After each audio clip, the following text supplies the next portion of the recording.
Assalamualaikum warahmatullahi wabarakatuh. Perkenalkan, nama saya Bayu Payudi. Di sini saya akan menjelaskan sistem reproduksi pada apes. Nah, langsung saja masuk ke sistem reproduksi pada apes. Di sini ada dua bagian. Yang pertama itu organ reproduksi pada apes, di mana organ reproduksi pada apes ini dibagi menjadi dua, organ reproduksi jantan dan juga organ reproduksi betina. Pada organ reproduksi jantan itu dibagi menjadi empat. Yang pertama itu testis, yang kedua itu epididymis, yang ketiga itu ductus deferens, dan yang keempat itu organ kovulasi. Baik, masuk ke yang pertama yaitu testis. Nah, testis ini berjumlah sepasang, terletak pada bagian atas di abdominal ke arah panggung bagian anterior akhir dari ginjal dan berwarna kuning.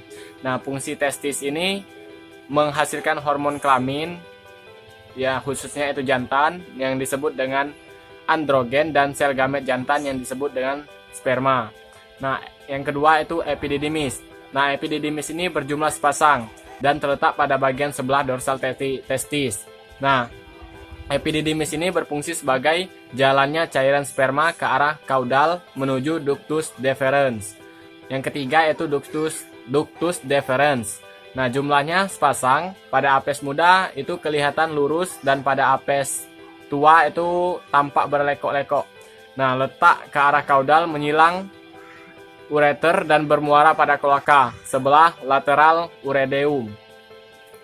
Nah, yang keempat itu organ kopulasi.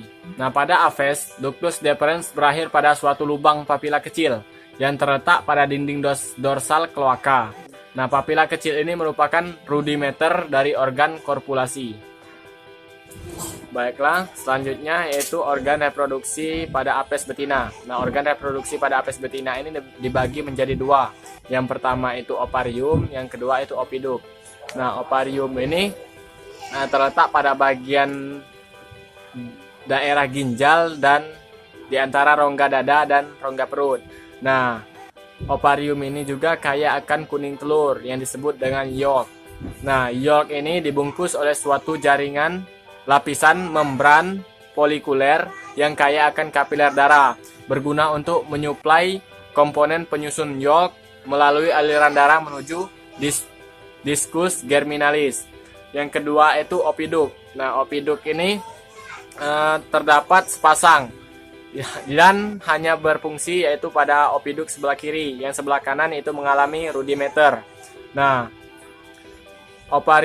opiduk ini dibagi menjadi beberapa bagian, yaitu yang pertama itu infundibulum, yang kedua itu magnum, yang ketiga itu isthmus, yang keempat itu uterus, dan yang kelima itu vagina. Nah, yang pertama itu infundibulum. Nah, infundibulum ini adalah bagian teratas dari opiduk dan mempunyai panjang sekitar 9 cm. Nah, infundibulum ini juga berbentuk seperti corong atau fimbria yang berfungsi untuk proses opulasi. Selain proses opulasi, infundibulum ini juga berfungsi untuk proses fertilisasi. Nah, setelah terjadinya fertilisasi, ovum akan mengalami pemasakan setelah 15 menit di dalam infundibulum. Nah, dengan gerak peristaltik, ovum yang terdapat pada infundibulum masuk ke bagian magnum. Selanjutnya yaitu ke magnum. Nah, magnum ini merupakan saluran kelanjutan dari opiduk dan merupakan bagian terpanjang dari opiduk. Nah, di magnum proses perkembangan telur dalam magnum sekitar 3 jam. Nah, albumen padat yang kaya akan disekresikan oleh sel goblet yang terletak pada permukaan mukosa magnum, dan jumlah albumen yang disekresikan sekitar 40% sampai 50% albumen telur. Yang ketiga itu isthmus. Nah, isthmus ini mendapat suatu pelapisan membran, yaitu membran luar dan membran dalam. Nah, isthmus ini merupakan tempat terbentuknya membran sel atau selaput kerabang lunak. Nah, yang banyak tersusun dari serabut protein yang berfungsi untuk melindungi telur dari masuknya mikroorganisme ke dalam telur. Yang keempat itu uterus. Nah, uterus merupakan bagian opiduk yang melebar dan berdinding kuat. Di dalam uterus telur mendapatkan kerabang keras yang terbentuk dari garam-garam kalsium. Nah, uterus ini mempunyai panjang sekitar 10-12 cm dan merupakan tempat perkembangan telur paling lama di dalam opiduk, yaitu sekitar 18-20 jam. Yang terakhir itu vagina. Nah, bagian akhir dari opiduk adalah vagina yang panjangnya sekitar 12 cm. Nah, telur masuk ke bagian vagina setelah pembentukan oleh kelenjar kerabang sempurna di dalam uterus. Nah, pada vagina, telur hanya dalam waktu singkat yang dilapisi oleh mucus yang berguna untuk menyumbat pori-pori kerabang, sehingga invasi bakteri dapat dicegah. Kemudian telur dari vagina keluar melalui kloaka. Selanjutnya itu yang kedua itu struktur telur. Nah, struktur telur ini satu yaitu cangkang telur, yang kedua itu albumin, yang ketiga itu kuning telur. Nah, cangkang telur ini terbuat dari zat kapur yang berpori untuk keluar masuknya udara. Yang kedua itu albumin. Nah, albumin atau putih telur berupa cairan kental berwarna putih bening yang berfungsi sebagai cadangan makanan dan melindungi embrio dari guncangan. Yang ketiga itu kuning telur. Nah, terdapat di bagian tengah albumen. Pada kuning telur ini terdapat calon embrio. Baiklah, di sini saya akan menjelaskan mekanisme pembentukan telur. Jadi,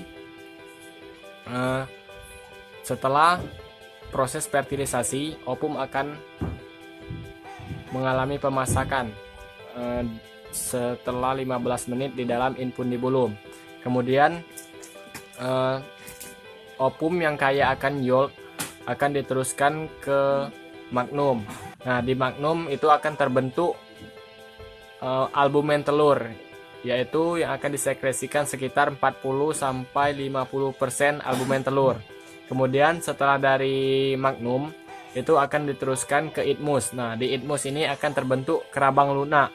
Nah, di kerabang lunak ini yang selama proses 3 jam pembentukan kerabang lunak yang berfungsi untuk melindungi telur dari mikroorganisme luar. Kemudian dari itmus, telur tadi akan diteruskan menuju uterus. Nah, di uterus ini akan dibentuk kerabang keras, di mana proses terjadinya pembentukan kerabang keras ini lebih kurang 18-20 jam. Nah, kemudian perkembangan telur itu terjadi di uterus yang paling lama.